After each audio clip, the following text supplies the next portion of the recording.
Et coucou. Ben oui, en fait, c'est pas parce qu'on fait plus de choses qu'on renonce à des choses.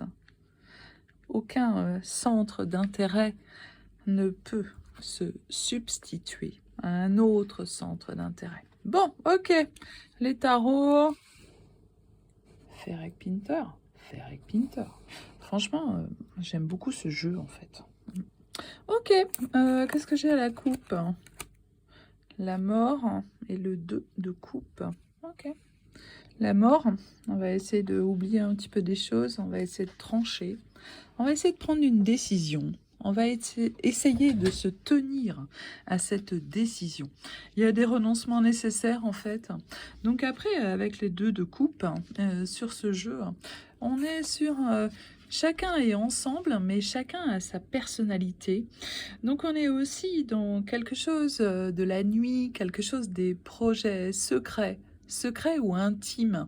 Peut-être on ne dit pas tout à l'autre, peut-être on n'ose pas pour soi formuler les choses à l'autre. Il y a quelque chose d'un petit peu mystérieux, mais à la fois, eh bien, je sais, c'est un petit peu modal, ésotérico-modal, mais sur le 2 de coupe, on est sur la carte des âmes sœurs, que ce soit chez Ferrec Pinter ou chez d'autres en fait. Après, ben voilà, je vous l'ai déjà dit, sur la mort, il faut qu'on voit qu'est-ce qu'on met de côté, à quoi on renonce. Il y a peut-être des renoncements qui vont vous faire énormément de bien. Ne restez pas dans des situations où vous subissez quelque chose. Essayez déjà d'avoir la conscience de ce que vous subissez, par exemple. Déjà ça. On va commencer sur ça. Et alors après, sur le 3 de bâton, on nous rappelle de voir les choses d'un petit peu plus haut. Et j'ai tendance à vous dire, c'est peut-être pas complètement 2023 de dire ça, mais enfin, qu'est-ce qu'il en est de notre dignité, du respect de nous-mêmes, de qu'est-ce qui nous constitue, qu'est-ce qui est essentiellement nous. Alors, pas de ce qu'on fait pour faire plaisir aux autres, pour être cette sorte de personne politiquement correcte, mais qu'est-ce qui est fondamentalement nous avec ce 3 de bâton. Euh, Ça m'ennuie de dire ce mot parce qu'il peut être tout à fait mal interprété. Quelle est notre noblesse? Où se situe notre royauté? Ce territoire, ce micro-territoire qui est le nôtre, qu'est-ce qu'on fait avec ça? Qu'est-ce qu'on nous a appris? Qu'est-ce qu'on en a fait? Qu'est-ce qu'on a gardé des apprentissages familiaux, professionnels, sentimentaux? Mais après, comment on en fait son miel, sa propriété, son soi? Voilà, c'est de ça dont parle le 3 de bâton. On nous parle aussi d'une croissance, de quelque chose de l'ordre d'une réussite, hein, de quelque chose de l'ordre d'une joie, de quelque chose qui est en cours, hein, qui est en train de se développer. Mais sur ça, il nous faut vraiment y croire nous-mêmes, ne pas attendre d'avoir les avis des autres, mais réaliser que nos actions produisent aussi notre joie, qu'on est absolument l'acteur de notre vie, et je ne dis pas le comédien, l'acteur de notre vie, loin des postures, loin des apparences. Après, sur le 7 d'épée, vous voyez la carte, on est dans quelque chose de l'ordre de l'arnaque, du vol, de la spoliation, de la ruse, de d'une ambiance nocturne, de personnes qui sont en train de surveiller, peut-être des personnes un petit peu malines, et dans vraiment le plus mauvais sens étymologique de la chose. Alors peut-être à vous d'être un petit peu plus malin que soit vos angoisses qui vous perturbent, vos limites, vous posent question, handicapent quelque chose, ou soit des personnes qui vous entourent et qui peut-être projetteraient des choses sur vous de leurs propres angoisses. Donc comment on fait avec ça? Comment on s'en détache? Comment on met ça à distance? Et comment on réintègre donc tout le pouvoir du 3 ou de la 3 de bâton? Comment on se ressent sur soi? Comment on essaye de voir qu'est-ce qui nous appartient et qu'est-ce qui ne nous appartient pas? Ce dont nous parle aussi la 6 de bâton. La 6 de bâton, c'est toujours les honneurs. Euh, tout ce qui est de l'ordre de la prouesse, et la prouesse, pas tant en termes d'ambition ou dans une exécution parfaitement menée et réussie, mais la prouesse en termes de preux chevalier. Comment on fait pour être cette personne suffisamment honnête, suffisamment intègre, suffisamment au bon endroit, en étant débarrassé du faux self, hein, ou en ayant conscience des moments de faux self et des moments d'apparence, hein, des moments de peur, hein, dans lesquels on a besoin de se protéger inconsciemment avec le faux self.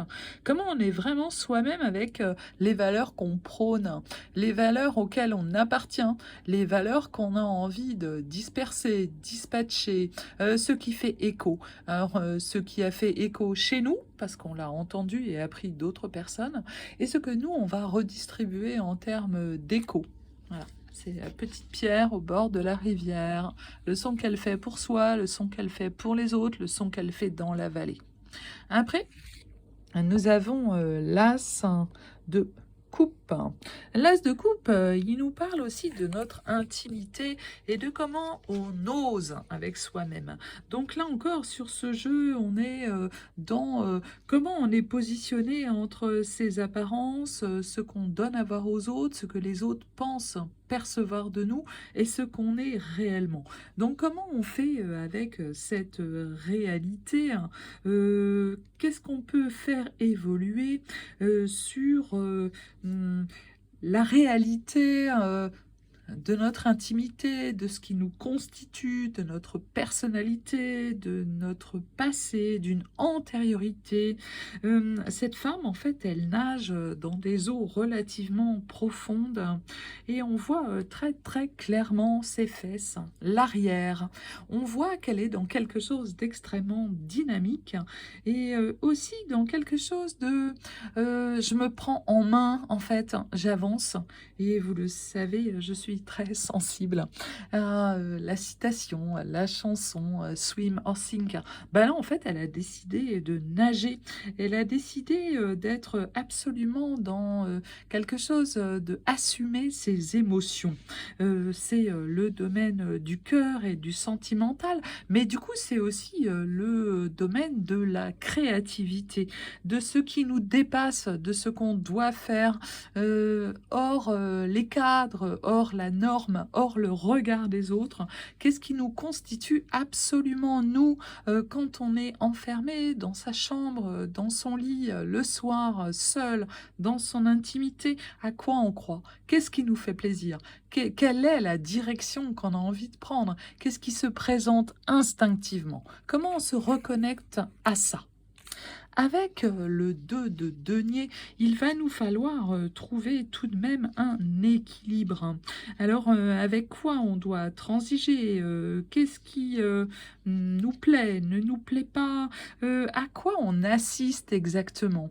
Est-ce que c'est un truc nietzschéen, humain, trop humain, et qu'on n'est pas dupe de ce qui est en train de se jouer? Ou est-ce qu'on est totalement dupe, justement, de ce qu'on perçoit? Auquel cas, on est un petit peu entraîné par une sorte de jeu, par une sorte de comédie. Comment on fait pour trouver son équilibre avec le 2 de denier? Comment on essaye de rétablir un équilibre, une harmonie? Et alors, une harmonie pour soi, en soi, mais aussi une harmonie au monde, avec les autres.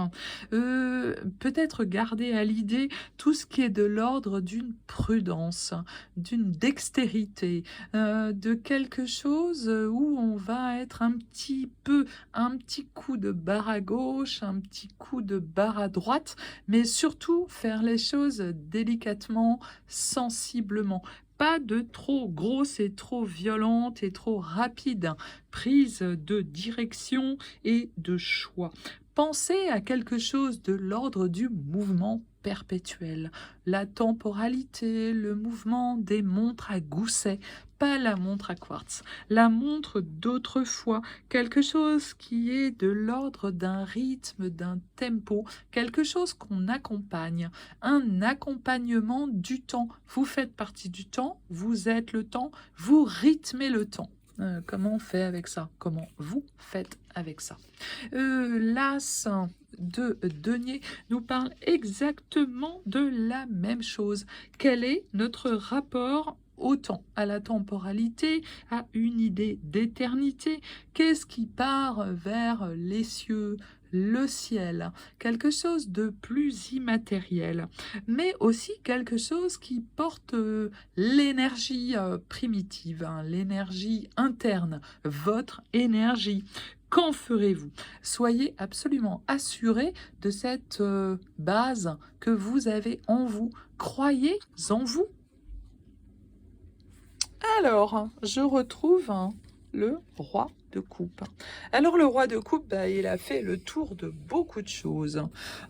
C'est un personnage des tarots qui est beaucoup plus assuré, qui est assez confiant, qui n'est plus un cavalier de coupe, mais qui a accédé au statut de roi. Donc, quelque chose a été transcendé dans cette lame des tarots. Comment on fait pour passer d'une sorte de convivialité aimable, de circonstance, à vraiment incarner cette sorte de côté affable? On est prêt à tout entendre des uns et des autres, en étant toujours aimable, en étant toujours à sa place, en étant rassurant pour soi, mais aussi pour les autres. Très important à garder à l'idée dans ce jeu et ses développements. Quelque chose a été dépassé chez le roi de coupe. Sans doute, il a dépassé les problématiques un petit peu furtives, un petit peu fugaces du chevalier de coupe. Il a réussi en fait à maîtriser et le verbe et le mouvement.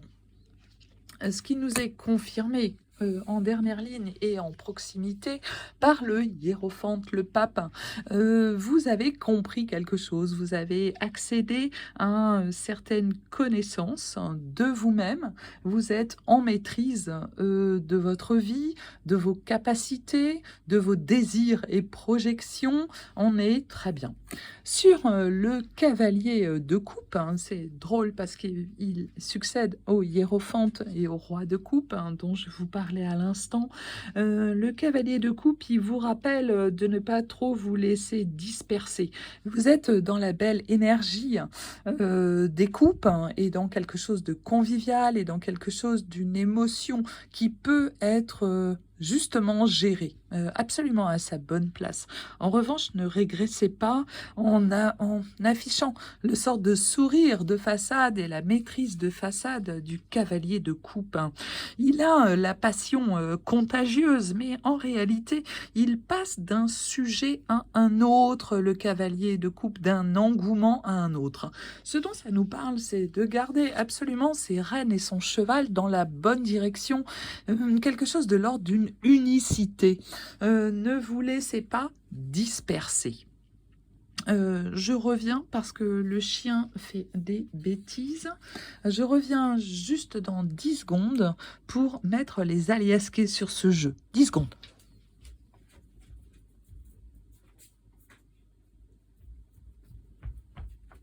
Alors, qu'est-ce que j'ai avec les aliasqués à la coupe? La 45 et la 33. Quelque chose de l'ordre de la féminité ici, hein, du désir. Hein. Comment est-ce qu'on peut dire ça? une extrême compréhension des choses, une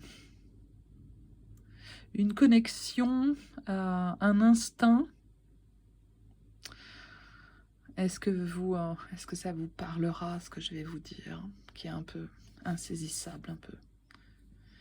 Une maternité, mais une maternité plus générale que le fait d'être enceinte. Non, c'est plus de l'ordre d'une cohésion, de communication entre des femmes, de comment on est comprise, de comment on exprime ses choix, sa créativité, dans quelque chose de l'ordre d'une fluidité, une féminité. Voyez qui est avec vous en ce moment, qui est à vos côtés, comment ça vous parle en termes de féminin.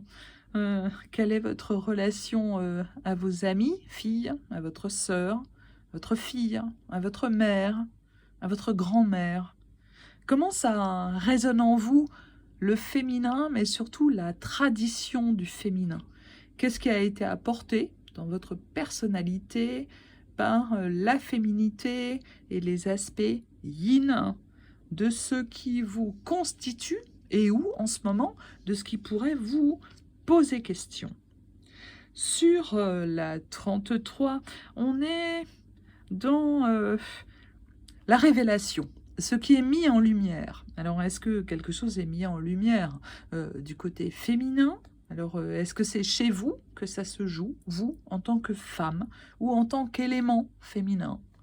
Ou est-ce que quelqu'un, à vos côtés, vous apporte quelque chose que vous allez reconnaître comme une vérité, une solution, une lumière, une lumière?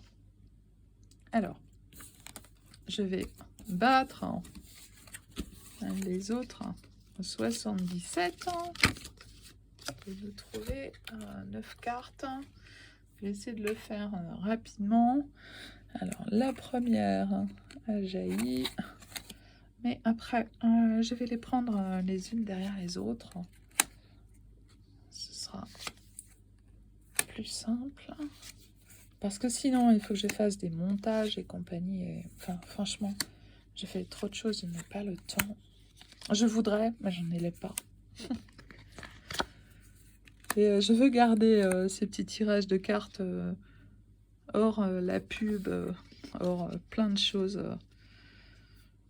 De ce que parfois on fait tous les jours sur YouTube. Ça m'intéresse pas du tout, ce process, en fait. Voilà. Toutes mes pensées pour Michel G. Et pour Jodorowsky. Il y a des rencontres, ça vous fait faire les choses et voilà, vous les faites et vous continuez comme ça. C'est que des histoires de rencontres, la vie. Ce qui nous anime, ce qui nous dirige, ce qui nous aide, c'est des rencontres, c'est le flux. Ok. Est-ce que vous attendez quelque chose, un cadeau, une réponse Enfin, visiblement, il y a quelque chose qui va arriver, quelque chose qui va vous faire énormément plaisir, qui nous est confirmé avec la carte d'à côté, où ce sera vraiment une grande joie entre la 37 et la 58. En revanche, sur la 51, on nous parle d'un sentiment d'enfermement. Alors, est-ce que ce que vous ambitionnez et qui vous ferait plaisir représente aussi des concessions, un enfermement, des renoncements? Est-ce que quelque chose a été promis et vous attendez une réponse et vous vous sentez extrêmement isolé? À voir. Sur la une de la deuxième ligne, on nous redit ce qu'on avait déjà à la coupe avec le Ferrec Pinter et les tarots. Il nous faut renaître, mais aussi pour renaître, abandonner quelque chose.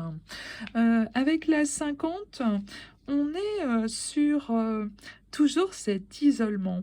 Alors, est-ce qu'on vit, la situation, de manière, pas si agréable que ça? Est-ce qu'on se sent, au carrefour de quelque chose? Est-ce qu'on sait pas trop quelle est la porte, la sortie à prendre? Il nous faut nous interroger sur ça, mais, en s'interrogeant sur ça, ce qu'on va gagner, c'est quand même quelque chose de l'ordre d'un recentrage. On nous le dit, on nous le communique aussi, avec la 30, qui nous reparle d'heureuses coïncidences, heu, une chance, une opportunité, il nous faut croire, parfois en la chance ou en ce qui se présente ou en quelque chose de l'ordre du kairos, ce qui est un petit peu différent de la pensée magique. Je vous laisse réfléchir au distinguo. Avec la 18, on est dans une esthétique, une ligne artistique, un graphisme, un dessin, un sens, quelque chose qui nous parle en termes de résonance équilibrée, harmonieuse entre soi, ce qu'on est en train de faire et le monde. Alors, est-ce une activité artistique, esthétique ou une recherche de cohésion? Je ne saurais le dire. À vous de vous interroger sur cette possibilité issue. En tout cas, avec la 41, on est en effet sur la possibilité d'une liberté. Comment va prendre le chemin? Quelle est la voie? Eh bien, elle va se présenter de manière assez spontanée. Et on est dans ce jeu, dans une chance. Ne pas vouloir tout maîtriser, ne pas avoir la main sur tout. Ce qui est plutôt chouette, ce qui est plutôt dans le lâcher prise. Savoir reconnaître ce qui ne nous appartient pas. Parce que on n'est pas en réalité en toute puissance. On n'est pas cet enfant capricieux.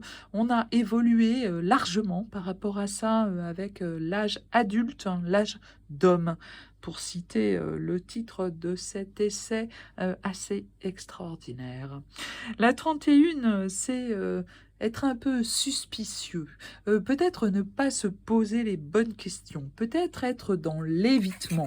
Eh bien, je vous recommande avec ce jeu de vous rassembler, de prendre la pleine mesure de ce qui est une chance, de ce qui va se présenter dont vous n'avez aucune idée, de savoir saisir cette chance et de ne pas trop vous laisser paralyser, contaminer par soit de la pensée circulaire, soit par ce que vous raconteraient les autres. Recentrez-vous. Les autres, vous en prenez ce qui vous satisfait, ce qui vous fait aller dans une direction motivante, mais vous ne laissez jamais les autres décider à votre place. Vous êtes votre passion, votre créativité, votre moteur, vos envies. Réintégrer ce qu'il y a de plus positif dans votre indépendance. L'indépendance, ce n'est pas je veux, j'exige, je fais ce que je veux, je suis libre. Mais non, mais pas du tout. L'indépendance, c'est d'avoir pris la bonne mesure des différents enjeux, des directions possibles, de ce qui se joue dans nos interactions avec l'autre et d'essayer de développer un esprit critique. Critique venant de discernement et pas de quelque chose de négatif. Voilà. Je vous laisse avec ça pour aujourd'hui. Je vous souhaite un joli milieu de semaine et fin de semaine, bien entendu. Je vous embrasse chaleureusement. Gardez votre morale haut, vos intentions hautes. À bientôt.